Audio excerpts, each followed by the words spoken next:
This is John Musgrave. Thank you for coming to the podcast. If you like this content or this episode, please click like or even subscribe or hit that thumbs up button on your screen, and that'll help more people find us.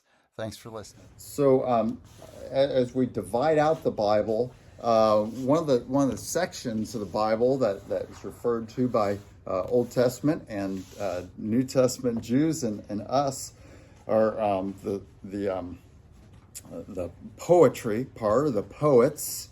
So I had a class in seminary called Judges Through Poets.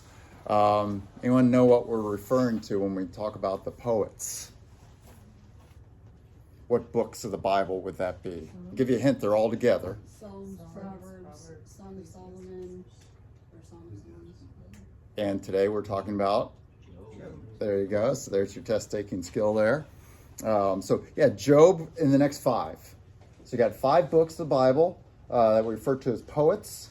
They're the poetic section of Scripture. And one of the things, now if you have a Bible that doesn't include versification, I'm not sure if the ESV does or not. I know the NAS didn't, but the NIV includes that where you've got the indentation and stuff, so you can see that it's quotes. You see a lot of that in Job and Psalms, and so you have, when you're reading through these books, typically the pages go fast because you don't have full lines. You're not going left to right margin, left to right margin, left to right margin, left to right margin. You've got,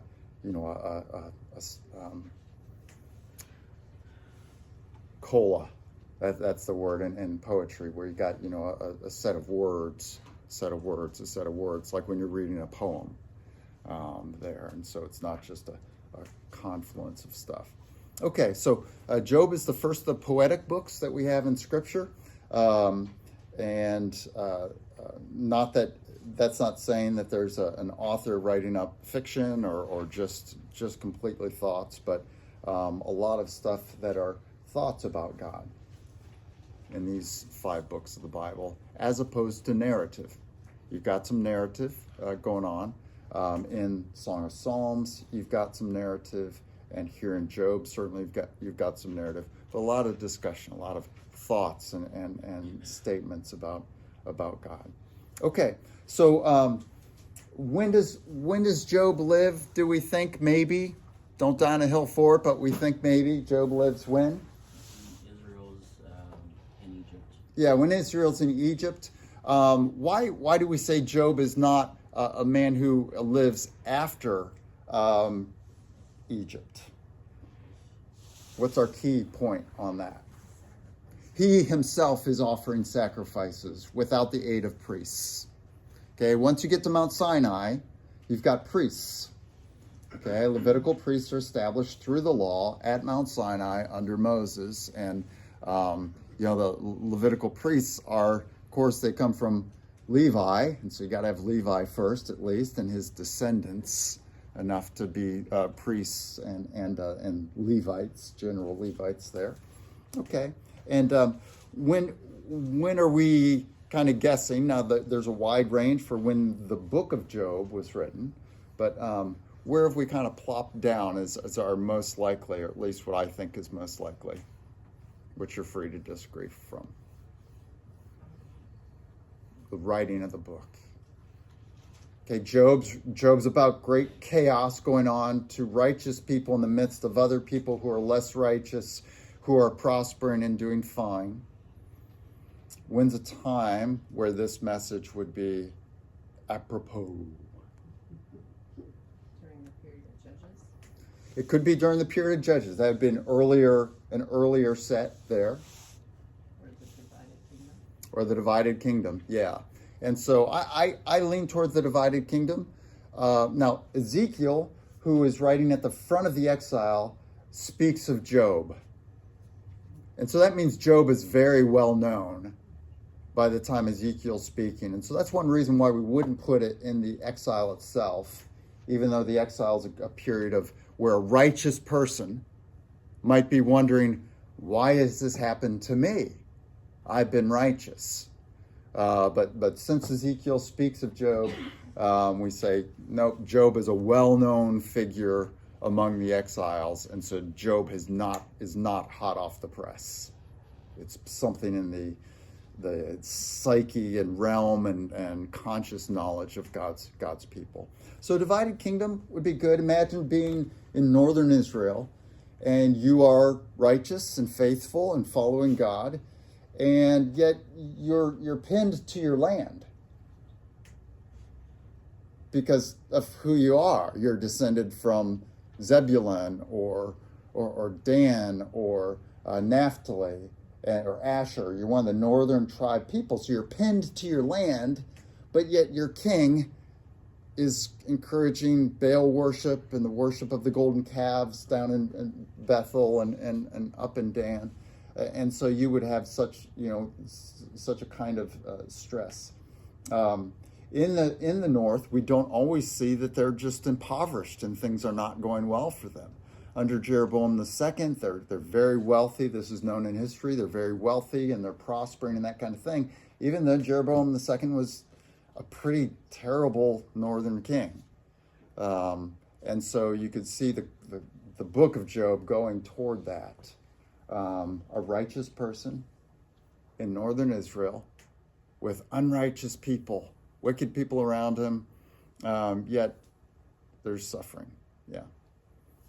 Yeah, Matthew. So I've always wondered when the kingdom split. Yeah. Were righteous northern people permitted to migrate to the south?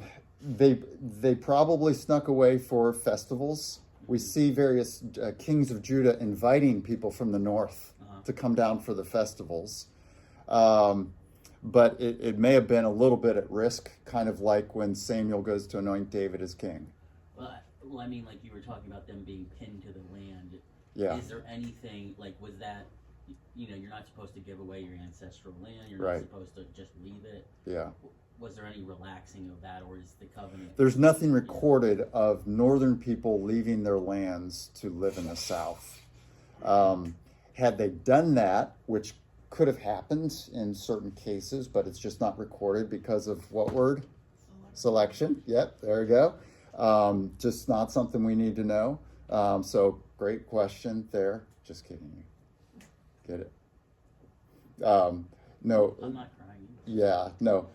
People could come down, but they probably would have left servants up there to keep their land up for them because it was something that God didn't permit for somebody to permanently sell their land to someone else. I suppose a better argument would be that you're supposed to stay there and persevere and trust in the Lord to keep you even in enemy territory. Yeah, and I think the books of 1st and 2nd Samuel, that's a pretty good oomph for them.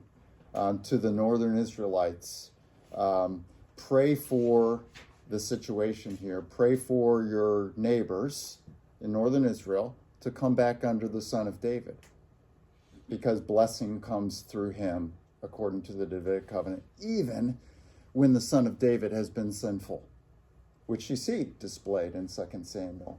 2 Samuel is a book showing that the great sin of David with Bathsheba and the murder of Bathsheba's husband does not make God revoke the Davidic covenant. God still, according to his covenant promise to David, under your sons, God's people will be forever. Okay? Okay. So that's Job there. The content of the book. So what's the setup? We've been through this already. I'm just getting our brain juices flowing again. What's the setup for Job? First couple chapters. What goes on in the first couple chapters? Satan goes to God at his throne. Okay, so the setup is in heaven, and God looks to Satan and says what to Satan? He's righteous, most righteous man on earth or something. Have you considered my servant Job? Yeah. There we go. And what's Satan's contention about Job? He has all this stuff Yeah, what happens because he has all this stuff? that he worships you. Yeah, he's only worshiping you because you've given him everything. You know, he's so blessed. And so God says, very well, and what's the next step of our little setup here? What's God do then? You can do what you want, but you can't harm him. Yeah, you can do what you want, but you can't harm him. Take away all his stuff, but don't lay a finger on him. And so God releases Satan from heaven to do that. Satan does that. Does Job depart from his faithfulness to the Lord? No. No, he doesn't. So then there's what? A second scene in heaven, right? And what happens in this second scene in heaven? Allowed to inflict problems on his health. Yeah, so, Satan says what? Skin for skin or something like that. If you let me harm him and give him boils on his skin and sickness or whatever, then he'll curse you. And so what's God say to that? You just can't kill him, but go ahead and do what you want to do. Yeah, you can't kill him, but go ahead with anything else. And what's Job's wife's response to all this? Curse God or die. Curse God and die. And what's Job's response? Never. No way. No way. Yeah, never. And then, so that's our setup there. So Job has this tragedy upon him. Why? Because he was righteous. Yeah, because he's righteous. The friends come along. We read this last week. What's their viewpoint about why Job is experiencing what he's experiencing? What do they think? You must have It's done in some something deep wrong. sin.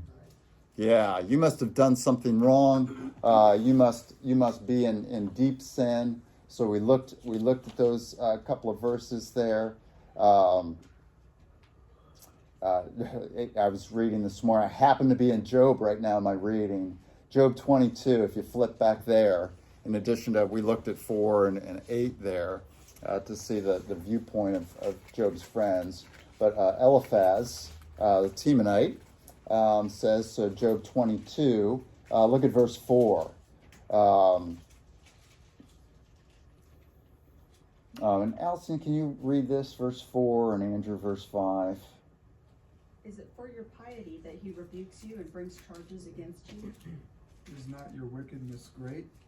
And are not your sins endless? Yeah, so that's the viewpoint of the friends. That he's not rebuking you because you're pious. He's not bringing charges against you because you're pious.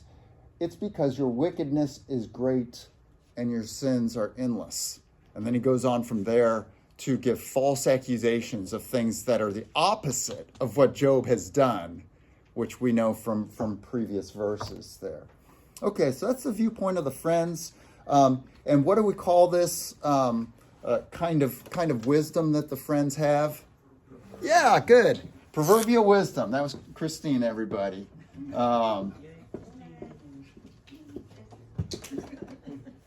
Proverbial wisdom. And what's proverbial wisdom? How do we say that? Or how would we define that? Wisdom of the world. Sometimes. Sometimes the world says do evil and good things will happen to you. And that's not proverbial wisdom. That's General. Do good and you'll be blessed. That's proverbial wisdom. That's not false. But it's not in this life what? Absolutely, always true. Guaranteed all the time. And so we have the Proverbs, written by Solomon, the Proverbs, and they're true, but they are generally true. And in our era, the best rule of thumb for us is they're true for our souls, not for our circumstances. Okay? Proverbial wisdom will be 100% true when? New heavens and new earth. New heavens and new earth. So, proverbial wisdom, do good and you'll be blessed, certainly true for our souls. James 1:25. Chapter 1, verse 25. That as we do good, as we read the law and don't forget it, but do it, we'll be blessed in the doing of it. Our souls are blessed. We know this is right. Our souls are satisfied. There's satisfaction in us when we do what is right, even when we're persecuted for doing what's right. Because we know as we're persecuted, God sees this and he's pleased. And I've done what was right, even though it was hard to do what was right. And maybe I even knew I'd get blasted for doing what was right. And I did it anyway. And that's really satisfying. Okay? And so that's true in our souls, proverbial wisdom. Sometimes it's true that if we treat our employees well or treat our supervisor well and that kind of thing, that we're promoted. That's proverbial wisdom. And so we proceed as if proverbial wisdom is going to be true, yet we don't bank on the results of proverbial wisdom. And so it's the end of Ecclesiastes where Solomon says, now all has been considered. What is the conclusion of the matter? Fear God and keep his commandments. For this is the whole duty of man. For God will bring every deed into judgment, whether good or evil. And so whether now or later, we're going to get the results of doing good. But Ecclesiastes, it's been an examination that all is meaningless. You can't tell when you do good if you're going to get the righteous man's reward or the wicked man's reward. And when you look at somebody like Job, you don't know if the results Job gets are meaningless to determining how Job has been. That is, has Job been a righteous man or has he been a wicked man? You don't know. It's vanity. It's meaningless. And that's what Ecclesiastes is about. That sometimes the wicked are prospering wonderfully. And what I read this morning in Job was this. Job was saying, the wicked are prospering like all get out, and they're popular. That's what he says. Everyone's following them too. But sometimes that's not the deal. But in the end, proverbial wisdom will be true. But in this life, don't bank on it, and don't have your faith be shaken when bad things happen to you. That's the great lesson of Job. It's like we talk about, one of the purposes of the book of Job is understanding the limits of proverbial wisdom. Proverbial wisdom is true for final judgment and into the new heavens and new earth. So Proverbs 11:21. Be sure of this: the wicked will not go unpunished. The wicked will not go unpunished, but those who are righteous will go free. Those who are righteous will go free. And so we'll be experiencing freedom and joy and those kind of things because of our covenant faithfulness. And the wicked will be punished, but not necessarily in this life. Sometimes, yes, that's why cop shows survive. Right? That's why there are always cop shows.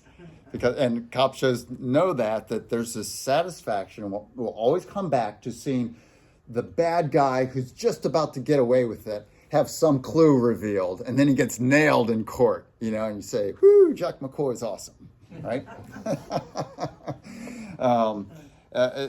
But also in those shows, sometimes they have the wicked man get away because they know that's like, oh man, and that frustrates us when justice doesn't happen, because I think that's part of the image of God in us, that we long for justice, except against us, because that would be trouble. We're glad justice was met upon Jesus. Okay, so that's the friend's perspective. They're all about proverbial wisdom. You must have done something wrong, and that's why that's happening. And so are they right? No, they're as wrong as they could be. They're accusing the most righteous man on earth by God's judgment. God himself has judged Job as the most righteous man on earth. Have you considered my servant Job? And they're accusing him, the most righteous man on earth, of wrongdoing. So read in there, you're ready to preach Jesus now if you're giving a sermon. Get it? sermon is, that happens to you, understand that, but know that you're comforted because this happened to Jesus as well. And he had people at the cross, and he had people shouting, crucify him, who were probably saying, well, he's been turned over by the religious leaders, and Pilate's presenting him to us. He must be a sinner, and I just didn't know about it. Okay, crucify him. Right? And so, there we go. This is Job's struggles are the struggles of Jesus himself. To be more righteous than anyone on the earth and to experience the worst fate of anyone on earth. That's Job and that's Jesus both. Yeah, Matthew. I was going to ask, so when Jesus healed the blind man, Yeah. it was the Pharisees that he was having Yeah. and they said, they basically attributed that man's blindness to something that he did or something his parents did. Yes. Which is essentially... Now that was the disciples' question, but the Pharisees kind of agree with this. Yeah. They say, you're steeped in your sins. Right, Yes. right. So it's something that even though they had the book of Job at the time, they nonetheless kind of missed the point. Yeah, they were going with that. And not to say that, the opposite is true, Yeah. that Yeah. Satan, causes blindness as part of a wager, Yeah. but you can't just automatically assume that someone's negative Yeah. life experience is the result of sin. That's right. Yeah. Yeah. Yeah, Jim. So you really could say proverbial wisdom has been misapplied since the very beginning. Yes. It goes all the way through till now. Hasn't Yes. really changed. That's right. And I'm glad you used that word. It's a word that's throughout here. It's the friends are misapplying truth, misapplying proverbial wisdom. And it's not that what they say isn't true. It's that they've applied it to the wrong person in the wrong circumstances. And so we have to be careful, like Matthew you're saying, and Jim too, following up on that. We have to be careful about how we apply proverbial wisdom. Sometimes people are greatly blessed, and you look at their lives, and they're faithful to the Lord, and you're like, this is wonderful. It's great. We rejoice when proverbial wisdom is true. That's the way life should be. And so when that happens, we're glad, and we're glad when people prosper and when nice things happen to them. And we say, this is wonderful, and at the same time, when hard things happen, we don't assume, we always grant a good assumption. 1 Corinthians 13, 4-7, about love. One of the statements about love is that we assume good things of people. That's the love. We grant them the benefit of the doubt, rather than proceeding with suspicion toward everybody, unless they've got a whole record of, that has testified that we should view them in suspicion. Okay, Job's contention.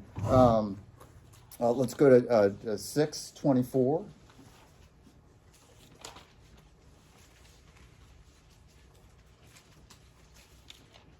I think this is where we left off. We didn't hit this last week, did we? Okay. So Job's contention, 24-30.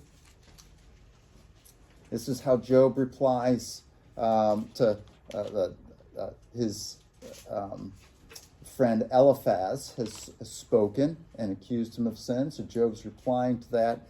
And let's continue on with Teresa, then Matt, and following up back there, 24-30. Teach me, that one? Yeah, that one. All right, teach me and I will be quiet. Show me where I've been wrong. How painful are your honest words, but what do your arguments prove? Do you mean to correct what I say and treat the words of a despairing man as wind? You would even cast lots for the fatherless and barter away your friend. But now be so kind as to look at me. Would I lie to your face? Relent, do not be unjust. Reconsider, for my integrity is at stake. Is there any wickedness on my lips? Can my mouth not discern malice? Okay. So what's Job contending about himself? Show me what I've done. Yeah, show me what I've done wrong. You're wrong in assuming that I've been unrighteous and wicked. That's his contention. Is Job right? Yes. He is right. Yeah, God has said he's the most righteous man on the earth. So our question here, can you read this for us, Ashley? Who agrees with Job? Yeah, who agrees with Job? God. Sometimes that's all we have. But that's a good contention there. So look at 1:8 there. And Blake, can you read 1:8 for us?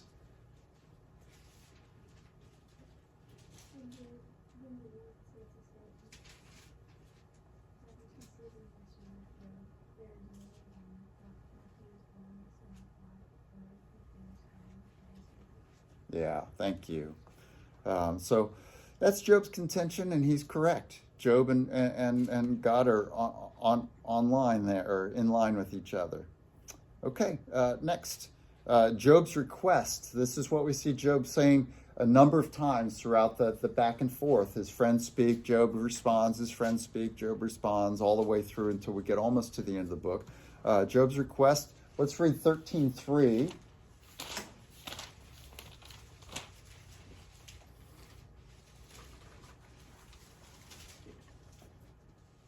Okay, and Chase, can you read this for us? Yeah. And then on, we're down to verse 15, and we'll read 15 through 27, so starting with Lily.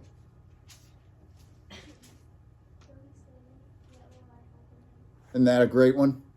Though he slay me, yet I will hope in him. This is our guidance on how we respond to hardship in life.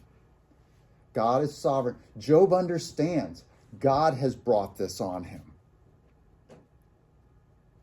He doesn't know why God has brought this on him. That's his bewilderment. But he's very clear. God has brought this on me. And that's why he's asking, God, why have you brought this on me?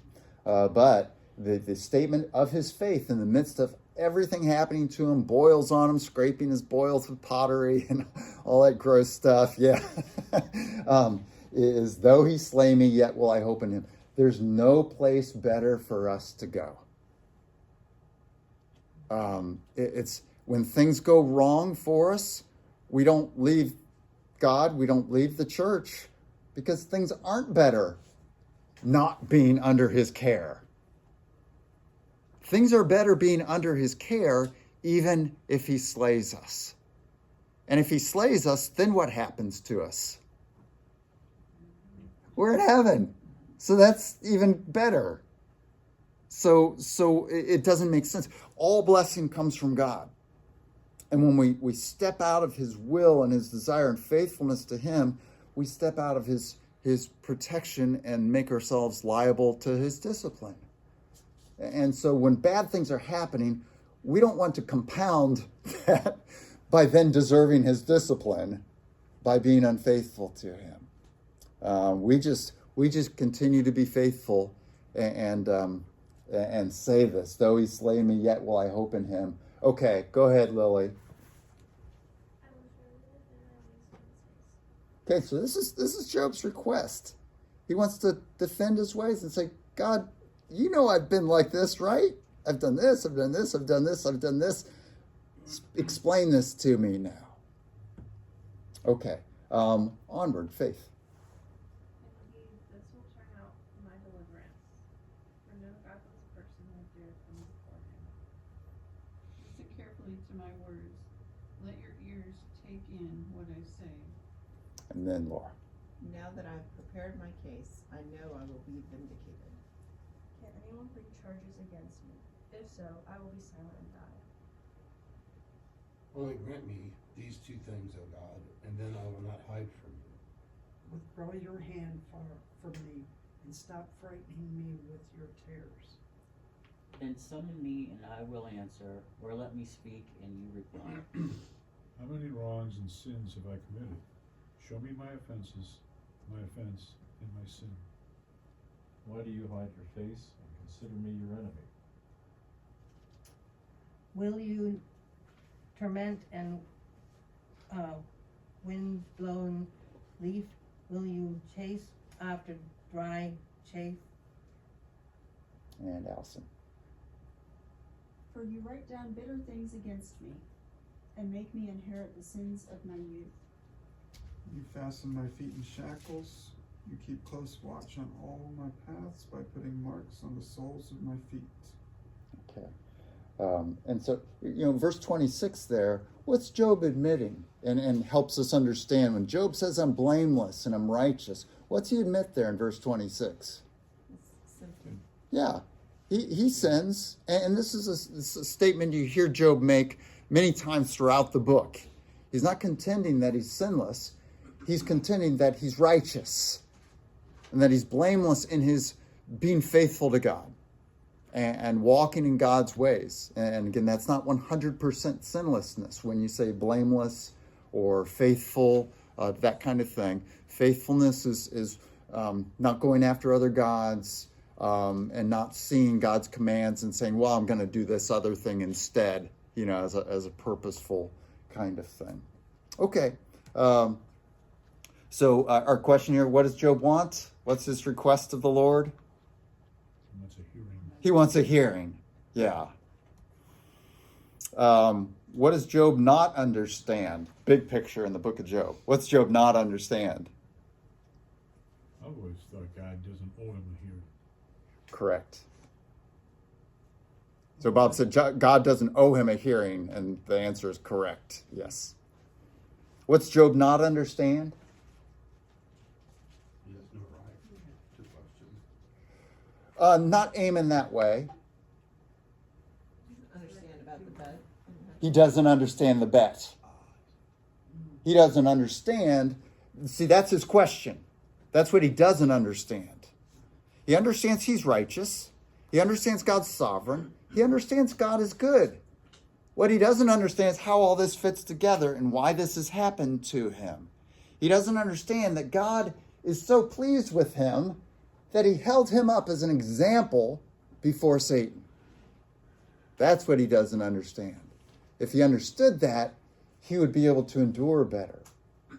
I had somebody say to me at GA once, how are you still at that church? Right? Because pastors have gangs come up against them and pastors resign and they go someplace else. But I have the benefit here that Job didn't have, that there are limits to proverbial wisdom.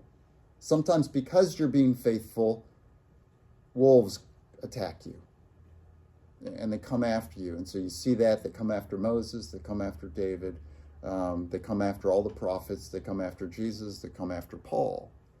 So that's just par for the course. And so God is sovereign.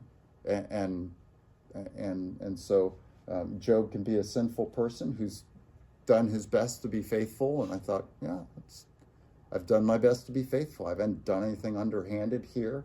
There's nothing anybody could bring against me that, means I've been wicked in the church or done anything wicked to anybody in the church or just even personally been wicked or anything scandalous. But this is just what God had for us and had for me. Yeah. And so this is very helpful.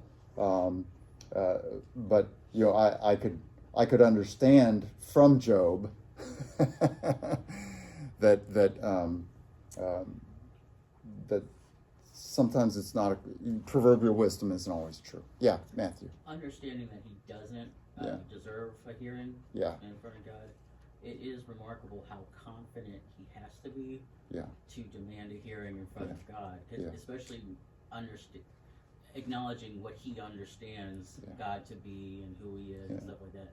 To be so confident in your own conduct that you feel you will do well in front of God is, a pretty good position to be in. But also, it had to have provided some comfort to him. Yeah. Knowing that if he could only get that hearing, maybe things would change. Yeah. Yeah. That's basically what he said in verse 16. Yeah, what's he say there? Indeed, this will turn out for my deliverance, for no godless man would dare come before him. Yeah. So yeah, that confidence is expressed in that verse, which is what you're pointing out. Yeah, and without the benefit of Jesus Christ as a savior too, like that is the only reason I would go in front of, you know. Yeah. I mean, otherwise I'd just be like, no thanks, I'll just suffer down here then. Yeah.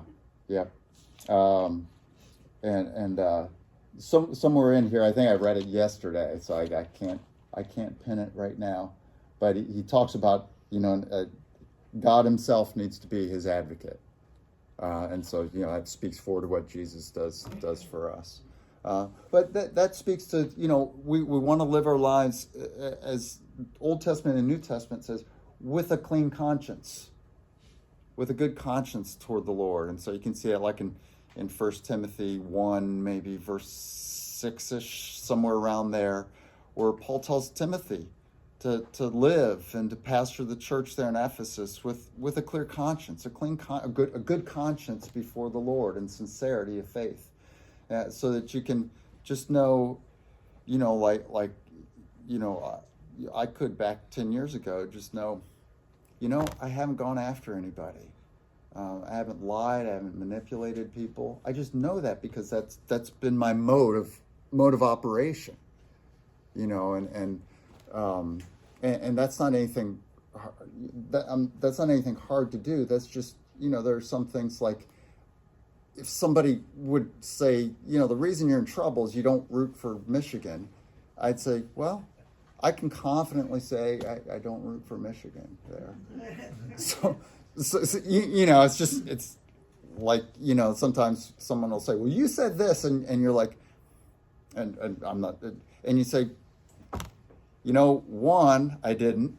2, I don't remember saying it. 3, there's never been a time in my life where I've believed that. So there's no reason I would have ever said that. That's not even a thing that I wanted to do once and might have said, or it might have slipped out. I mean, that's just like, you know, someone saying, you said you loved Michigan. I'd say, you know, I haven't said that. There's no reason I would say that. So I can't, I mean, you can think that I said that. I can't change your mind, but I know I haven't. And so there's a measure of confidence there. And that's not a measure of being righteous or sinless or anything. It's just, that's just not how I've lived my life, rooting for, we used to say that team up north. Now we say that cheating name, team up north. So we added a C in there. Okay. It's the TTUN, now it's TCTUN. Okay. All right, so that's the content of the book. Job doesn't understand that God believes he's righteous and is treating him as a righteous man who can withstand much terrible stuff without cursing him. And so that's our thing that he doesn't understand. Where did we leave in our reading? Andrew, did you read yet? Okay, Teresa, can you read this last statement on the board? Why is he a righteous man? Why he, a righteous man, is suffering more than the unrighteous? So that's what he doesn't understand. He's looking around, and really it's not a sinlessness thing, it's a comparative thing. Other people haven't done, I've literally sheltered the poor. I've literally fed the poor. I've literally taken care of widows. And there aren't many people who have done that. And they're prospering right now. Okay. All right, more content in the book. The Lord's response. So this is at the end of the book. Let's go to Job 38. The Lord's response to Job and Job's friends comes toward the end of the book.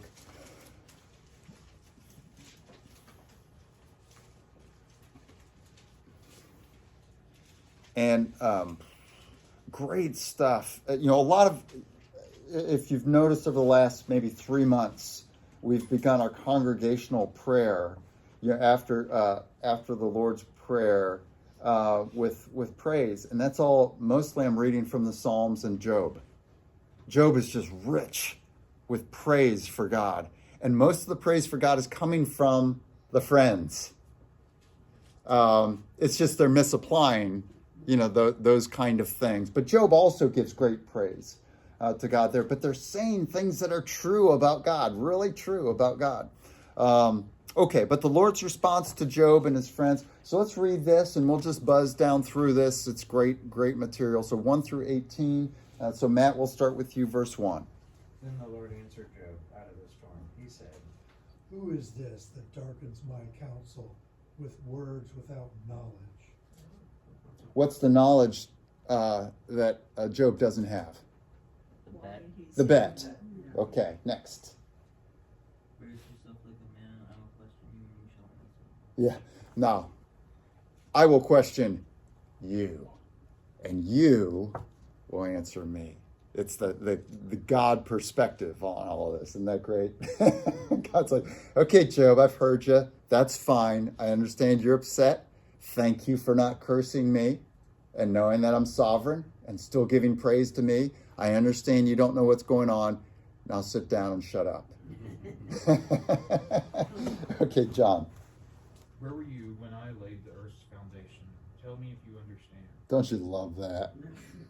Who are you to speak to me?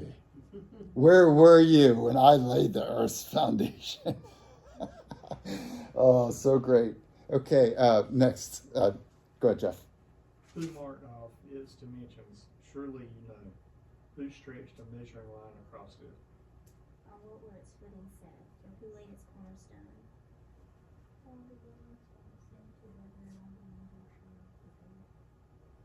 Who shut out the sea behind doors when it burst forth from heaven?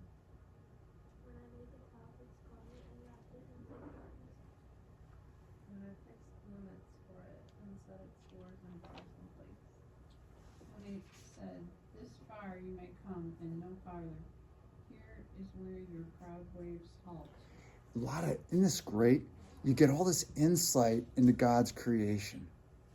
He opens the doors for all the waters to cover the earth. And then he says, no further may you go. He creates the dry land and says, here are your boundaries and you may not cross it. Isn't that great? Just this insight of all God's creation, setting the footings of the earth and all this stuff. He goes on. Go ahead, Laura. Have you ever given orders to the morning or shown the dawn its place? That it might take the earth by the edges and shape the wicked outfit. The earth takes shape like clay under a seal. Its features stand out like those of a garment. The wicked are denied their light, and their upraised arm is broken. Have you journeyed to the springs of the sea or walked in the recesses of the deep? Have the gates of death been shown to you? Have you seen the gates of the shadow of death? Have you comprehended the vast expanses of the earth? Tell me if you know this. Okay. So these are all rhetorical questions, and they're all true of God. These are things God can say yes to, and that Job can say, no, I haven't. No, didn't see that. No, didn't do that. No. But God has done all these things. He's seen the depths of the earth and the depths of the seas. He knows the mid-Atlantic ridge, that mountain range under the Atlantic Ocean between the continents. God's been there, and he sustains it. Okay, and then let's go to 40, verses 1 through 5.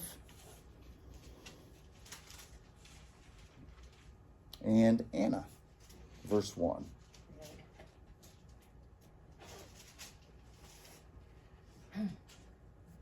The Lord said to Job, Oh boy, you got off easy. Go ahead, Allison. Will the one who contends with the Almighty correct him?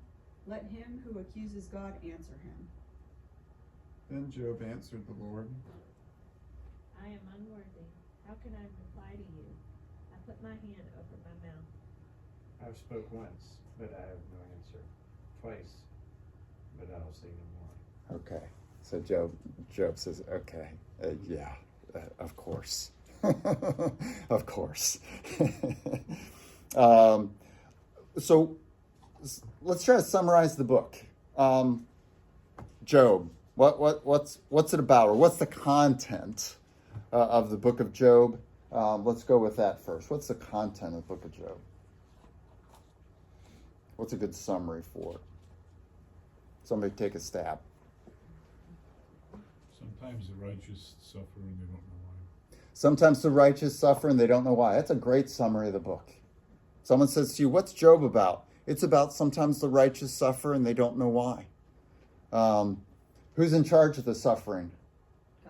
God is. We learn that. We learn here that God and Satan are not equal gods. That's what's often thought. When evil happened, that's when, and you get that a little bit in charismatic theology. Satan is very, very powerful in charismatic theology. He can bind you and do all kinds of things to you, and you're really unprotected by God. But Satan is a creation, and we see in this book, Satan can do only God's will of harm against people, and that God protects his people. And you see that in the bilayered, or the two-layered, tragedies upon Job that only happen to Job as God says, very well, go do this. And so we learn from this book, all suffering that we experience and that others experience is at the hand of God, yet God has the right to do it. He set the foundations of the earth, not us. And he can do with the earth and all his creation what he wants to do, and it's good. And he has good purposes for it. Okay, so good summary there. Couple of things here. The ending. So let's take a look at Job 42:7 through the end. Where are we in our reading? Okay, Bill. After the Lord had said these things to Job, he said to Eliphaz the Temanite, I am angry with you and your two friends, because you have not spoken to me what is what is right, as my servant Job has. Okay, so what's God say about Job? He has spoken of God what is right. He's spoken of God what is right. And what's God think of the counselors, the friends? Not much. Not much, yeah. He's rebuking them. Okay, go ahead.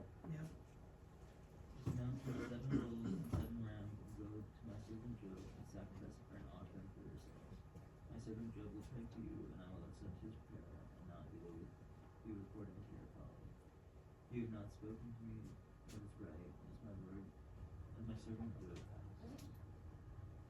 has. So Eliphaz the Temanite, Bildad and Shuhite, and Zophar the Naamathite did what the Lord told them, and the Lord accepted Job's prayer. After Job had prayed for his friends, the Lord restored his fortunes and gave him twice as much as he had had before. All his brothers and sisters and everyone who had known him before came and ate with him in his house. They comforted and consoled him over all the trouble that the Lord had brought upon him, and each one gave him a piece of silver and a gold ring. The Lord blessed the latter part of Job's life more than the former part. He had 14,000 sheep, 6,000 camels, 1,000 yoke of oxen, and 1,000 donkeys. And he also had 7 sons and 3 daughters. The first daughter he named Jemima, the second Keziah, the third Harim-Haphat. Nowhere in all the land were there found men as beautiful as Job's daughters, and their father granted them an inheritance along with their brothers. After this, Job lived 140 years. He saw his children and their children to the 4th generation. And so he died old and full of years. Okay, there we go. So that's the end of the book. Job endures the trial. He's faithful to the Lord. And even on earth, the Lord rewards him. And this ends up happening. It's just a matter of timing for him. Even though that, is not guaranteed. We could, chop off the end of the book and that'd be good enough.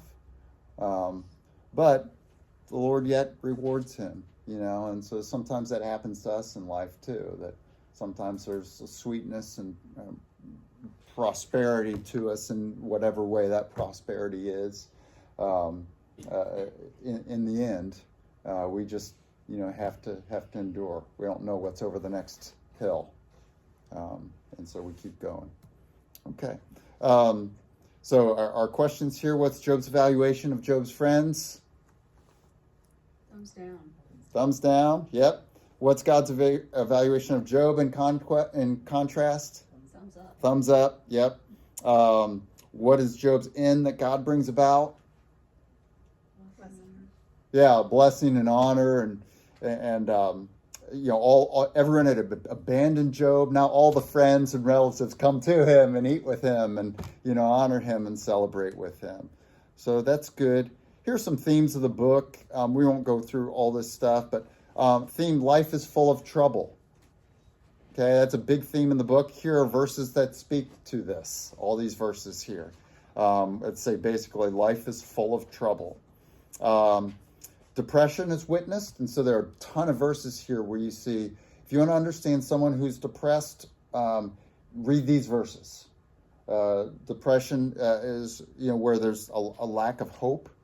Sometimes even when there is hope, but there's no hope for things to get better.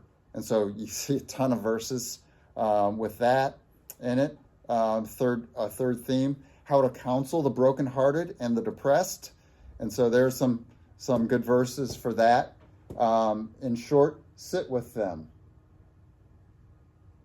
And don't assume you have a solution. And don't give them a solution. The solution of the friends is, well, be righteous and things will get better for you. And Job has been righteous, right? And he basically calls their counsel torture in several spots there. But you sit with the depressed person. You don't offer advice, and you don't say, "Don't worry, things will get better." Don't say that. That gets said by the counselors here, and it comes off as mocking to the depressed person. Okay, and so just sit with them and say, "I'm sorry. I wish things were better. I'm sorry. I don't know why this is going on, and I wish it weren't."